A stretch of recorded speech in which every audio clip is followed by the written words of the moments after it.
नमस्कार, मी doctor Isha. Doctor ईशाच पॅलेटमध्ये आपल्या सगळ्यांचं मनपूर्वक स्वागत आहे.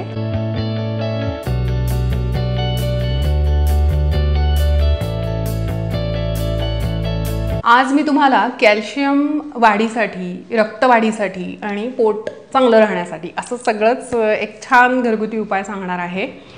आता कॅल्शियम का कमी होतं वगैरे वगैरे तुम्ही बऱ्याच ठिकाणी ऐकलेलं असेल, त्याच्याबद्दल मी जास्त सांगत नाही.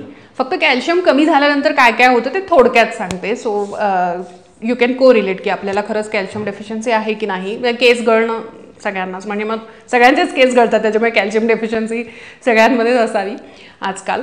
आणि दुसरं म्हणजे की अंग दुखतं किंवा पोटऱ्या दुखणं किंवा पाय दुखणं सारखं लहान मुलांमध्ये सुद्धा, कारण त्यांचं वाढीचं वय असतं तर त्यांचं कॅल्शियम नीड पण जास्त असते आपल्यापेक्षा. परत गुडघे वगैरे दुखायला लागतात आणि विशेषतः लहान वयामध्येच व्हायला लागतं किंवा 30-35मध्येच हे जर व्हायला लागत असेल तर मग नक्कीच आपल्याला कॅल्शियम कमी पडतं, हे समजून घ्या तुम्ही. थकवा वगैरे येतो किंवा विसरायला होतं, चिडचिड होते, हे पण कॅल्शियम डेफिशियन्सीचं लक्षण आहे. तर निम्म्या बायका म्हणजे माझ्या होते की वडील आम्हाला ऐकणार आहे की आम्हाला कॅल्शियम डेफिशियन्सी आहेच, कारण इतकी चिडचिड होते. पण एनिवे, चिडचिड होण्याची बरीच सारी कारणं असतात, पण कॅल्शियम इज त्याच्यातलं महत्त्वाचं कारण आहे. किंवा मूड स्विंग्स होतात किंवा इरिटॅबिलिटी वगैरे होते, असे बरेच सारे आहेत. आणि दुसरं येतं ते म्हणजे की रक्त कमी असणे. तर त्याचे पण बरेच सारे असंच आहे की थकवा वगैरे होतो किंवा हेच सगळं की चेहऱ्यावर तेज नसतं किंवा पांढुरकेपणा येतो, हात जे असतात ते तळवे जसं आपले छान गुलाबी दिसले पाहिजे तसे दिसत नाहीत किंवा चेहरा तसा दिसत नाही, निस्तेज दिसतो वगैरे, हे सगळं रक्त कमी असल्याची लक्षणं. आणि किंवा श्वास वगैरे लागणं किंवा धाप जर खूपच हिमोग्लोबिन कमी झालं तर वगैरे.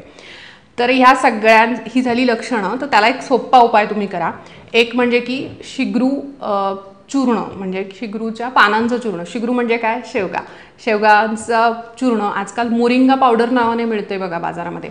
त्याचं खूप सारं फॅड आलेलं आहे, पण मग ते त्याच्या बाबतीत पण मला सांगायचं आहे की ते रोज घ्यावं का आणि घेऊ नये का. तर खरं तर ना, ज्याची थोडी उष्ण प्रकृती असेल ना त्यांनी थोडा विचार करा, कारण हे उष्ण आहे, शेवगा ह्या उष्ण आहे, तीक्ष्ण सांगितलेलं आहे, त्याच्यामुळे ॲसिडिटी वाढू शकते. त्याच्यामुळे रोज रोज मोरिंगा पावडर घेणं योग्य आहे का? तर नाही.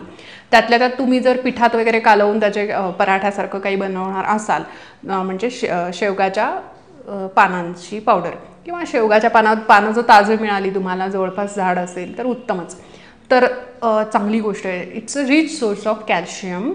परत रक्तवाढीसाठी पण खूप छान काम करतं ते. इवन गर्भिणींमध्ये सुद्धा गर्भाचं पोषण चांगलं होणं, म्हणजे गरोदर स्त्रियांमध्ये, आणि त्यांचं स्वतःचं पोषण चांगलं होणं, गरोदर स्त्रियांचं, त्यांचं कॅल्शियम आयन चांगलं राहणं, यासाठी पण ते मोरिंगा पावडर हे हेल्पफुल आहे असं प्रूव्ह झालेलं आहे.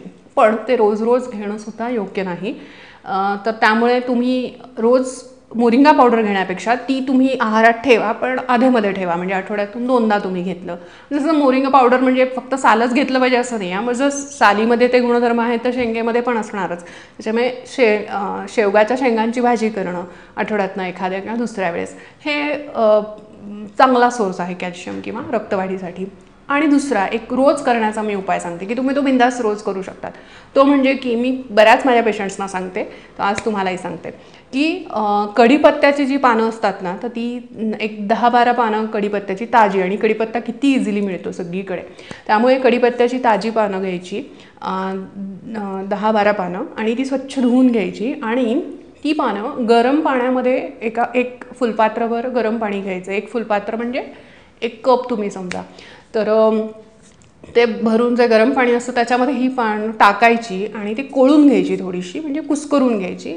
आणि असं ते पाणी जे आहे ना, ते तुम्ही जर पोटातनं घेतलं तर कृमी पण नष्ट होतात, पोट पण चांगलं साफ होतं. कॅल्शियम आणि आयन यांचा एकदम रिच सोर्स आहे कढीपत्ता म्हणजे. कारण कढीपत्त्याचं काय होतं ना, आपण फोडणीत वगैरे टाकतो पण ती बाहेर ती घेतली जात नाही पोटामध्ये, आणि मग ती चुरगळलेली पानं तुम्ही खाल्लीत तरी चालतील, अगदीच गेली नाहीत तर फेकलीत तरी चालतील, पण ते पाणी तरी ॲटलिस्ट, म्हणजे लहान मुलांसाठी तुम्ही पाणी देऊ शकतात, मोठे असाल तर तुम्ही पानांसहित ते पाणी पिऊ शकतात. सो हा उपाय तुम्ही अगदी बिंदास रोज महिनाभर करा. त्याच्यानंतर तुम्हाला विलक्षण फरक जाणवेल तुमच्या कॅल्शियम आणि रक्तवाढीच्या प्रॉब्लेममध्ये. पोटही चांगलं होईल. म्हणजे आयुर्वेदिक हे जे काही उपाय आहेत ना त्याच्यामध्ये साईड इफेक्ट नाही आहेत बघा.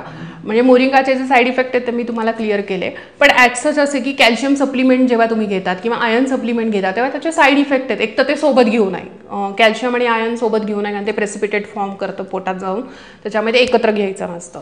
दुसरी गोष्ट की ते सिंथेटिक असल्यामुळे ते शरीर ते ॲक्सेप्ट करत नाही, जे नॅचरल पदार्थ शरीर लवकर ॲक्सेप्ट करतं. आणि मग त्याच्याने कॉन्स्टिपेशन होणं, आयर्न घेतल्यानंतर बऱ्याच जणांना कॉन्स्टिपेशन होतं आणि ॲसिडिटी वाढते, भूक कमी होते.